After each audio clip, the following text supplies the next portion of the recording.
인사할 시간도 없습니다. 여러분의 시간을 아껴드릴 안될 과학의 레알 짧은과 긴급 과학의 궤도입니다. 갑자기 고속도로를 달리며 문득 이런 생각이 들었습니다. 중력파, 빅뱅이로 리만가설, 푸엔카레 이런 것만 과학이 아니라 내가 달리고 있는 이 도로에도 분명히 과학이 숨어있지 않을까? 너무 거시적인 세상만 바라보다가 우리 삶 근처에 있는 과학을 간과하지 않기 위해 시작합니다. 고속도로의 과학!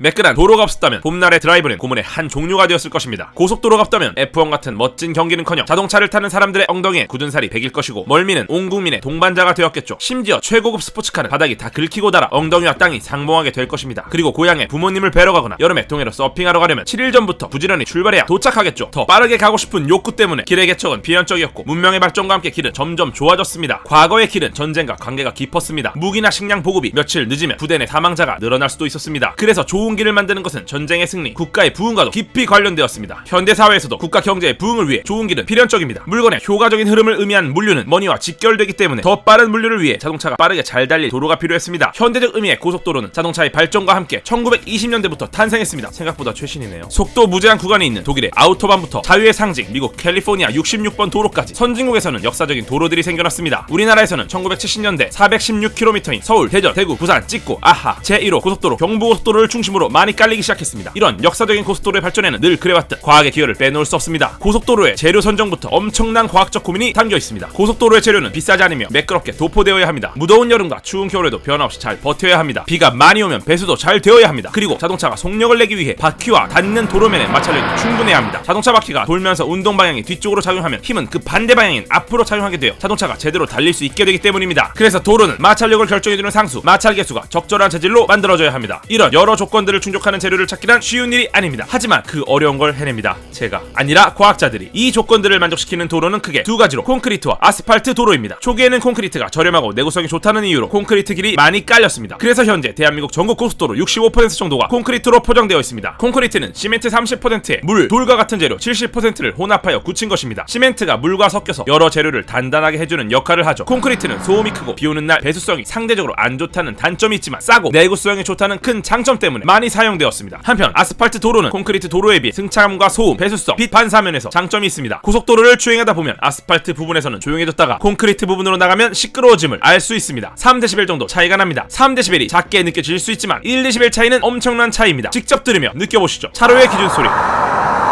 5dB 줄어든 소리, 다시 기준 소리, 10dB 줄어든 소리.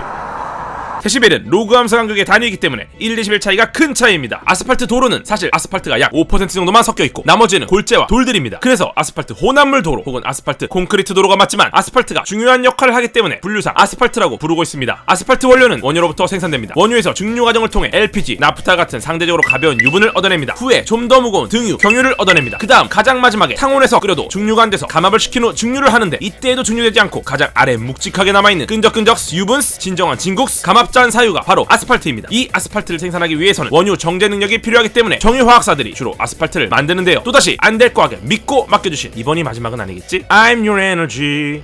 GS 칼텍스도 아스팔트 사업 분야의 중요한 한 축을 담당하며 열심히 아스팔트에 대한 연구와 생산을 하고 있습니다. 다시 이런 끈적끈적 진국스 아스팔트를 이용한 아스팔트 도로는 콘크리트 도로에 비해 소음과 배수성을 개선했습니다만 여전히 부족합니다. 열과 충격에 약해 도로가 아파하는 경우가 종종 있기 때문이죠. 무거운 과적 차량이 많이 지나가거나 폭우 폭소리 잦은 경우 균열이나 움푹 패인 구멍, 포토리 쉽게 생기는 단점이 있죠. 이를 개선하기 위해 아스팔트 혼합물에 KBS도 MBC도 아닌 SBS를 섞어준 개질 아스팔트 등판. 여기서 개질은 욕이 아니고 업그레이드했다는 뜻입니다. SBS는 스티렌 부타렌 스티렌 공중합체의 줄임말로 플라스틱과 고무의 성질을 동시에 갖고 있는 물질입니다. 꽤나 안전한 물질이기 때문에 플라스틱 개질제, 피부에 붙이는 패치약으로도 널리 쓰입니다. 이제 아스팔트 혼합물에 SBS를 섞었기 때문에 개질 아스팔트 구조 사이사이에 공기층이 존재하게 됩니다. 이 공기층 덕분에 무거운 차가 지나가도 도로가 상하지 않고 원상복구. 개질 아스팔트는 소음도 콘크리트 대비 무려 6dB 줄여줍니다. 개질 아스팔트 도입으로 인한 6dB 소음의 감소는 고속도로 인근에 거주하거나 생활하시는 분들의 고통을 분명히 줄일 수 있습니다. 개질 아스팔트의 좋은 점은 소음 감소뿐만이 아닙니다. 물이 빠지는 배수성이 좋아 비오는 날 운전자의 안전에도 도움이 됩니다. 열과 충격에 상대적으로 강해 유지 관리 면에서 경제적이기도 합니다. 그래서 2022년 개통하는 서울 세종 고속도로의 1차로 만들어지는 71km 전체를 개질 아스팔트로 깔기로 하였습니다. 이렇게 많은 개선이 있었지만 여전히 해결해야 하는 한계도 존재합니다. 이를 완화하기 위해 지속적인 연구가 활발히 이루어지고 있습니다. 예를 들면 도로에 도포할 때 고온으로 가열해서 도포하는 방식이 아니라 포장 온도를 20에서 30도로 낮춘 상온 포장 방식을 사용해서 탄소와 미세먼지 배출을 줄이는 연구, 그리고 제조 공정 중에 배출되는 물질을 정화하는 설비 연구, 그리고 고온과 저온에서 내구성이 매우 뛰어나 다시 도포하거나 생산할 고민할 필요가 없는 도로 재료 연구 등이 있죠. 그리고 늘 그래왔듯이 과학자분들의 연구개발로 이 문제들을 꼭 해결할 것이라 생각합니다. 앞으로 단순히 아스팔트 원료의 제조뿐만 아니라 친환경 소재 개발을 6월 말 광고주 GS 칼텍스에서 더 열심히 연구해 주실 것이라 믿습니다. 어떤 과학자는 생명을 구하는 신약을 개발합니다. 어떤 과학자는 미래를 바꿀 인공지능을 연구합니다. 하지만 우리가 잘 모를 수 있는 분야, 큰 주목을 받지 못하는 분야에서 묵묵히 연구하시는 과학자들도 많습니다. 리처드 파인만 그의 제자 고이치 마노에게 쓴 편지에서 이런 말을 남겼습니다. 세상에 작거나 하찮은 문제는 없다. 우리가 조금이라도 해결할 수 있는 문제라면 그것으로 족하다. 세상을 위해 묵묵히 연구하시는 모든 과학자분들께 존경의 인사를 드립니다. 지금까지 가장 핫한 과학, 잘될 GS 칼텍스와 안될 과학 궤도였습니다. 보시고 도움이 되셨다면 저희에게 에너지가 되는 구독과 좋아요 부탁드리겠습니다.